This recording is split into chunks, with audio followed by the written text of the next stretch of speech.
Sara ha sido una mujer cuyo nombre cambió precisamente su destino.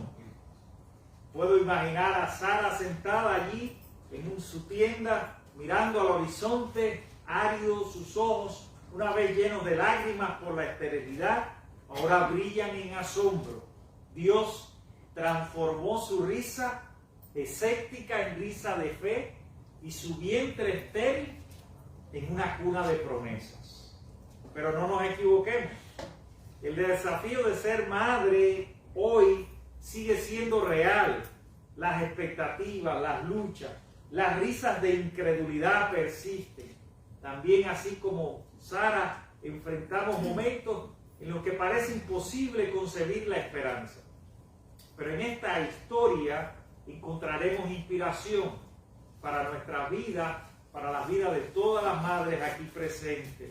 Así que abramos nuestras Biblias y descubramos cómo Dios, el gran transformador de la vida, puede cambiar nuestra esterilidad en promesa, nuestra risa en fe y nuestra identidad en un propósito que honre a Dios. Vamos a escudriñar un poco y vamos a ver la historia de esta mujer. Una mujer que nos dice la Biblia que era una mujer extremadamente bella. Y si usted no lo sabía, Sara era media hermana de Abraham, hija del mismo padre, pero de diferentes madres. Así que esto sirvió de excusa en un momento que viajaron a Egipto para que Abraham dijera que no era su esposa, y eso trajo problemas. Aquella media verdad no fue de bien, porque el faraón, al ver la belleza de esta gran mujer, como que se enamoró de ella y la hizo parte incluso de su harén. Y tuvo que Abraham decirle: mira, ella no es solo mi hermana, sino también mi esposa.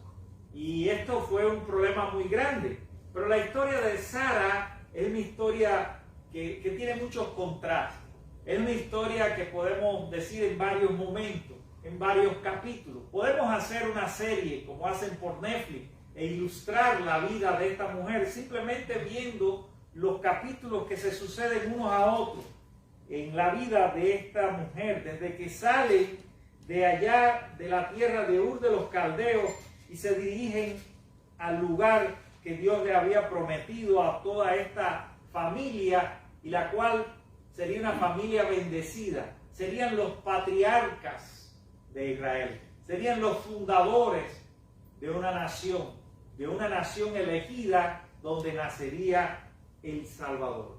El nombre primero que encontramos en la Biblia de esta gran mujer no es precisamente Sara, se llama Sarai, que quiere decir mi princesa.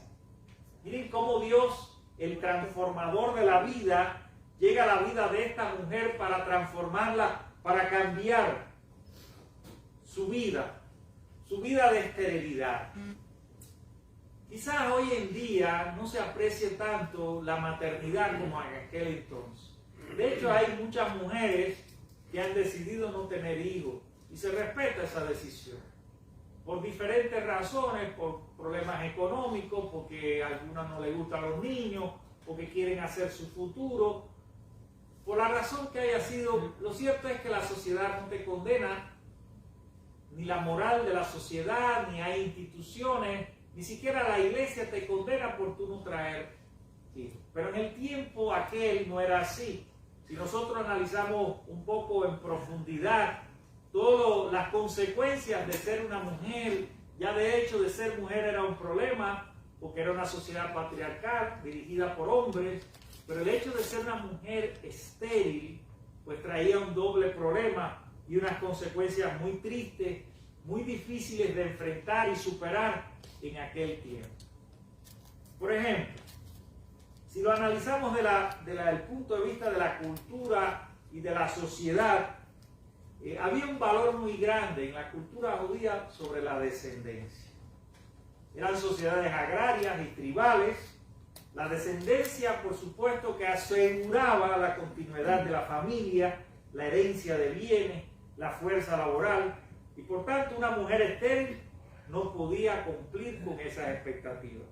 El rol de la mujer no es como hoy, que las mujeres pueden desempeñarse en diferentes funciones, no solo en el ámbito doméstico, sino el rol de la mujer en aquella época estaba limitada a la maternidad, y ese era un aspecto central en su función dentro de la familia. Por tanto, la incapacidad para tener hijos se consideraba una falla en su deber y un obstáculo para su realización personal.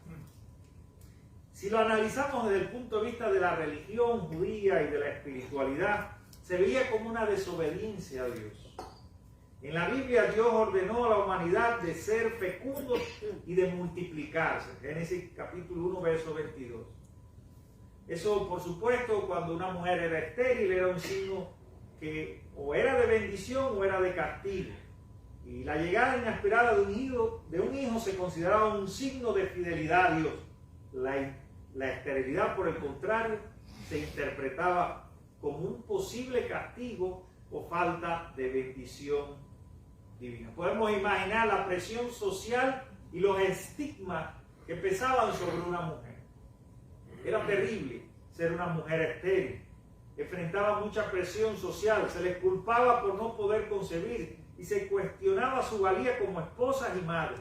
La sociedad a menudo las veía como incompletas o inferiores, lo que afectaba, por supuesto, su autoestima y su posición en la comunidad. Ahora, ante todo esto, ante esta realidad, las mujeres de aquel tiempo tenían algunas soluciones prácticas, tenían algunas alternativas a esos conflictos que se iban derivando como consecuencia de su esterilidad. Se les permitía, incluso por la ley, que si usted, siendo la dueña y señora del hogar, no podía procrear, no podía traer hijos, entonces su esposo, como es el caso de esta historia, se podía llegar a una esclava y poder traer hijos que dieran continuidad a la herencia y que no perdiera el valor de la continuidad familiar en la historia de esa familia. Por eso hay un cambio de nombre. Dios acude a la vida de esta mujer ya en sus años, como diríamos, una mujer añosa, que ya los médicos dicen, bueno, no es recomendable tener hijos. No sé si ha pasado a alguna de ustedes. Por ejemplo, mi hermano Alié nació cuando mi mamá tenía 37 años. O sea, si lo vemos desde el punto de vista médico, aunque aquí en Estados Unidos eso es normal, pero para el desarrollo de la medicina en Cuba, para los criterios, ya era considerada mi mamá como una mujer que no debe tener hijos porque eso entrañaba una serie de riesgos y problemas. Aún así, gracias a Dios, mi hermano nació normal y no tuvo ningún problema, ¿verdad? Pero lo cierto es que entraña un riesgo muy grande cuando usted va a traer un hijo siendo ya un poco pasada de años. Se recomiendan ahí como un rango de edades, no sé cuál es el rango aquí en los Estados Unidos, hasta dónde debe ser. Pero lo cierto es que podemos entender esta historia como una mujer que Dios le ha hecho una promesa y le ha prometido un hijo, de cual esa descendencia dará continuidad a la historia de un pueblo, y es el hijo de la promesa, que en la historia bíblica se llama Isaac. O sea que Sarai, mi princesa, se va a convertir en la princesa. No en una princesa en un sentido único y familiar, sino en la princesa, en la reina, en la madre de un pueblo, del pueblo de Israel, del pueblo elegido por Dios. Este cambio, por supuesto, es una transformación muy profunda, no solo por el nombre, sino por todo lo que va a acontecer en la vida de esta mujer. O sea, hay una promesa que se demora en el tiempo. Muchas veces nosotros oramos a Dios. Muchas veces tenemos un desafío frente a nosotros. La vida como tal puede ser algo estéril, algo sin fruto, algo que no produce un beneficio inmediato. Y eso nos puede retar muchas veces como madres, como seres humanos que vivimos en esta tierra. Las madres de hoy enfrentan muchos desafíos, muchos problemas. a la hora de concebir, a la hora de educar a sus hijos, a la hora de asumir esos roles tan importantes, porque hoy la mujer no es como en el tiempo de antes, que estaba limitada solamente al ámbito doméstico. Hoy la mujer no solo que tiene un rol familiar muy importante en cuanto a la maternidad y la educación de los hijos, sino que también la mujer ha asumido diferentes roles en la sociedad. Y esa presión social, esas exigencias del trabajo, esos retos financieros que constantemente, ese deber de cuidar del esposo y los hijos, ¿cómo les alcanza el tiempo? ¿Cómo ustedes pueden ser tan valiosas, tan llenas de virtudes, que aún en medio de todas esas presiones vienen a la iglesia, siguen dando amor? Miren, cuando estaban mi esposa y mi hijo cantando aquí, a mí se me aguaron los ojos, porque ustedes pueden tener quizás una apreciación de todo lo que hemos vivido como familia cristiana, pero no hay nada como haberlo vivido por dentro. Todos estos procesos que nosotros hemos vivido, podemos hacer un libro muy grande y lleno de anécdotas, de cosas curiosas, de momentos de tristeza y de angustia, de momentos de esterilidad, pero también de una gran bendición, como la que estamos celebrando hoy aquí, en este día, por el Día de la Madre. Verla a ella tan joven, llena de amor y cariño por todo, y cómo ha tenido que enfrentar diferentes procesos en su vida, y cómo aún así Dios le ha dado la fuerza para amar, para creer, para cantar, para mantenernos alegres y motivados. Entonces, qué mejor reconocimiento empezar por la casa, ¿verdad? Darle gracias a Dios por esta madre que tengo hoy frente a mí, que es mi esposa, es mi Sara, ¿verdad? Y por mi hijo maravilloso que están conmigo. Que Dios los bendiga siempre y que les siga dando esa fuerza y esa ternura para seguir viviendo la vida. Así mismo es mi deseo, es mi corazón para todos ustedes que también han tenido sus luchas, sus frustraciones, sus problemas. Algunas incluso no han podido traer hijos. Y bueno, Dios las acompaña en este tiempo y las convierta también en princesas de su familia, en matriarcas de una vida llena de fruto, una vida llena de amor y de esperanza. Miren, pasa algo curioso en la vida de Sara.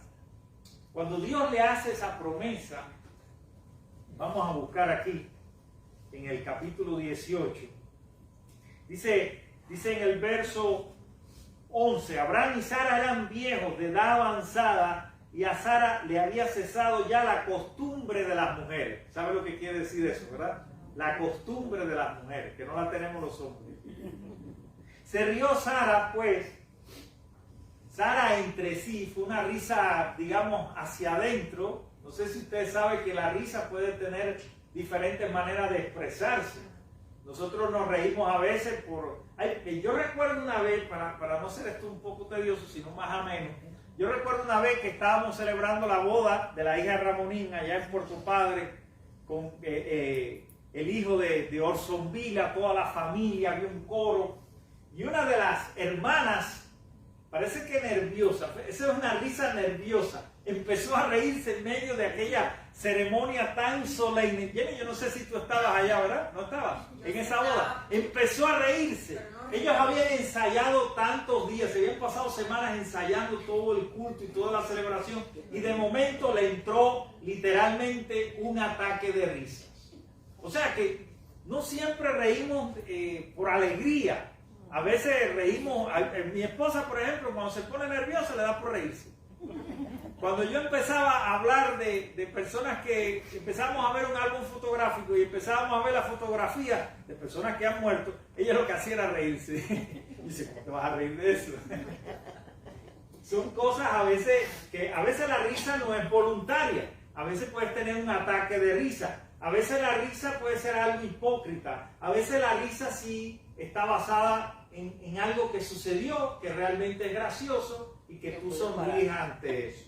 Aquí hay un problema con la risa de Sara. Dice que cuando Dios le dijo que iba a traer una criatura y que había una promesa para ella, que su vientre iba a ser cuna de promesas para Israel, dice que Sara, miren lo que dice Sara, después que he envejecido tendré deleite.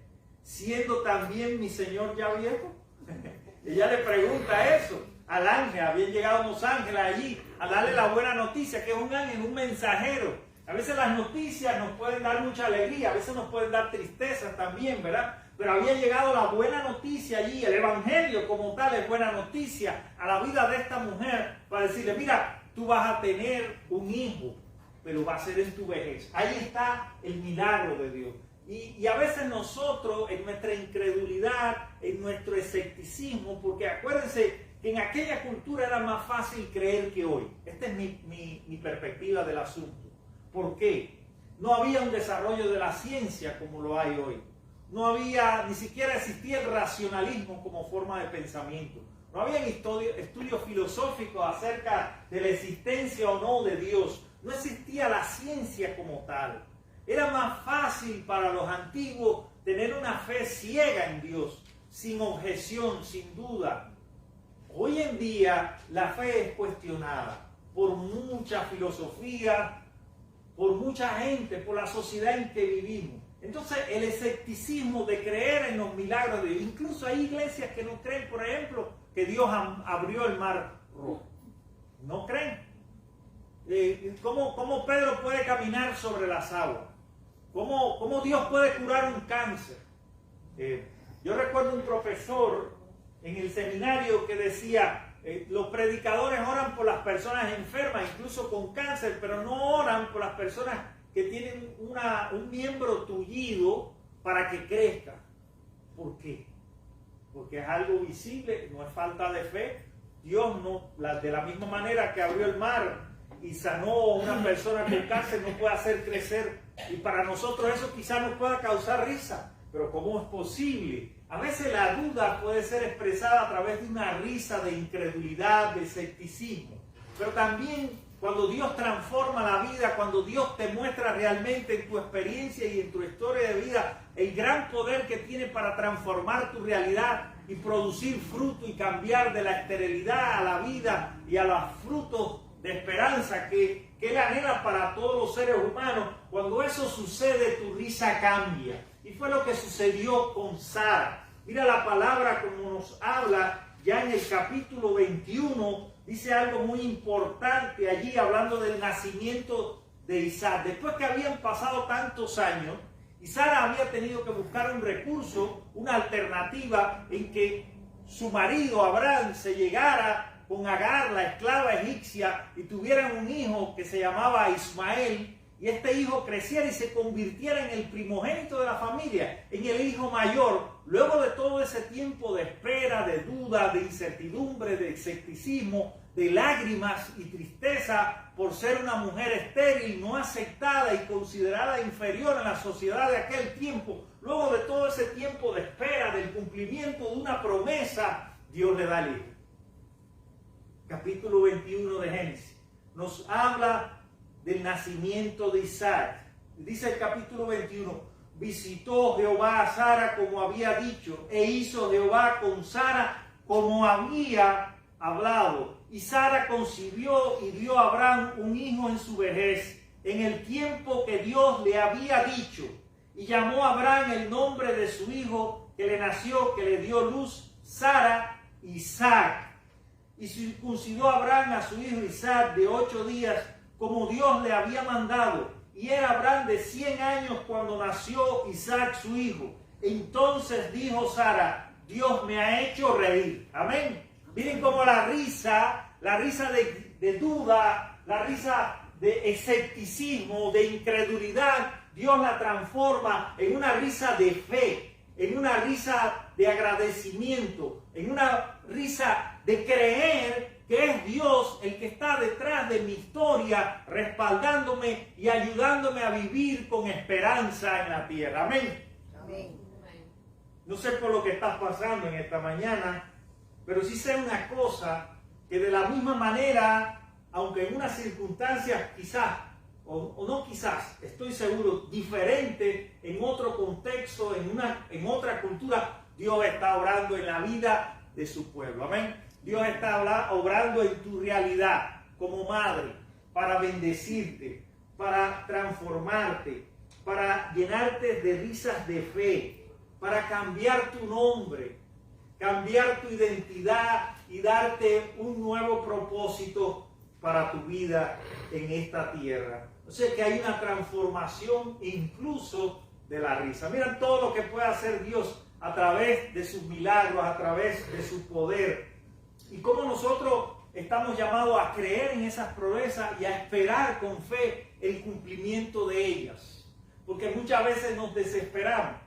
La decisión de Sara era la voluntad de Dios, que se llegara a su marido a hogar. ¿No era mejor que Sara, podemos hacer esa pregunta hoy en día, no era mejor que Sara esperara el cumplimiento de la promesa de Dios? Ella como ser humano tomó una decisión.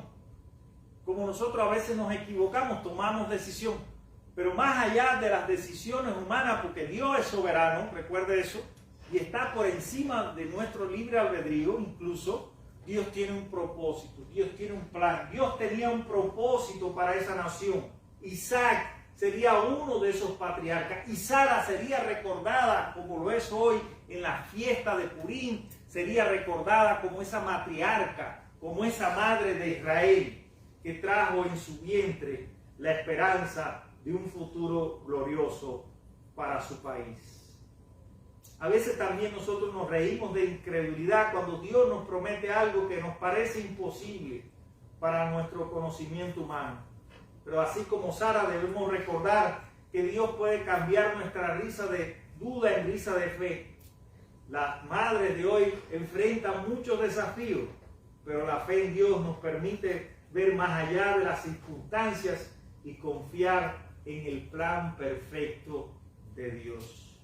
Dios prometió que Sara sería la madre de muchas naciones a través de Isaac, y Dios transformó su esterilidad en fecundidad, su identidad de mi princesa a princesa.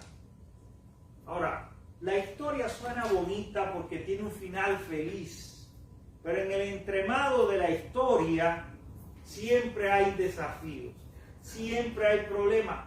En toda la familia va a haber conflictos, en toda la familia va a haber problemas.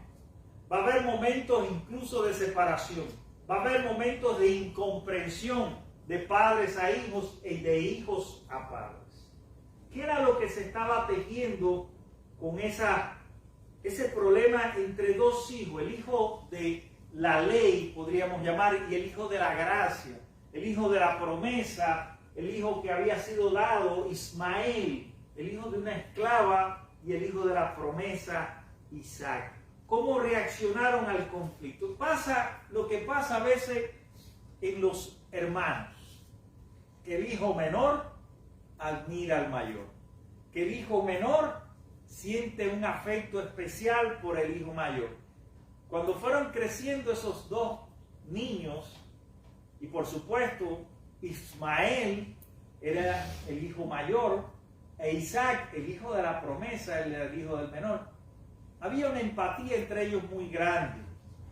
Y eso empezó a preocupar a su madre, eso empezó a provocar celos en ella. Lo podemos ver en los capítulos que suceden, que nos hablan de esos conflictos, para poder entender después la petición de esta gran mujer, de esta bella mujer, de una mujer de fe, madre de Israel, que llega en un momento cuando ve que el hijo de Agar, Ismael, se está burlando de su hijo, de su propio vientre, que es Isaac, y lo ve como un peligro para la herencia y para el cumplimiento de la promesa divina. Entonces toma una decisión que siempre, cuando leo este pasaje, me parece una decisión muy fuerte, muy cruel. No sé si a usted le pasa eso, no sé cuántos han leído esta historia, pero lo cierto es que aquí dice que el niño creció y fue destatado, e hizo Abraham gran banquete el día que fue destatado Isaac. Y vio Sara que el hijo de Agar, la egipcia, estoy leyendo el 21, verso 9, el cual ésta le había dado a luz a Abraham, se burlaba de su hijo Isaac. Por tanto dijo Abraham, echa a esta sierva y a su hijo, porque el hijo de esta sierva no ha de heredar con Isaac mi hijo. Este dicho pareció grave en gran manera a Abraham a causa de su hijo. ¿Qué iba a poder hacer el pobre Abraham? Era su hijo también. Miren qué historia tan complicada. ¿Recuerdan que Abraham y Sara eran medios hermanos y ahora se vuelve a dar el mismo problema. Entonces dijo Dios a Abraham: no te parezca grave a causa del muchacho y de tu sierva en todo lo que te dijere Sara. Oye su voz, porque en Isaac te será llamada descendencia. Entonces Dios está detrás de esto de una manera misteriosa, enigmática, que quizás nosotros no vamos a poder entender en nuestra cultura. Quizás no vamos a poder entender completamente lo que hay detrás de todo esto. Y nos va a sorprender la manera en que reacciona cada personaje. Por supuesto, Abraham está preocupado humanamente, emocionalmente. Fue una decisión emocional. Cuidado con las decisiones emocionales. Cuidado con las decisiones que tomamos en la familia. Póngale ojo a eso. Póngale signo de admiración o de interrogación cuando usted toma decisiones basadas en las emociones. Las emociones a veces son muy traicioneras. Por eso es tan importante la oración, la lectura de la palabra, el discernimiento espiritual, el tiempo de compartir ideas en familia, de escucharse los unos a los otros. El domingo pasado hablamos de la falta de comunicación como uno de los problemas más graves que existe en la sociedad de hoy. Ponga la atención a las decisiones que usted toma, ¿basado en qué? No en sus emociones. Las emociones no pueden ser la guía, la rienda, la que tome la rienda de su vida y de su familia. Puede haber muchas consecuencias malas. Puede haber incluso una desobediencia a Dios. Pero en este caso, en este curioso caso, la desobediencia aparente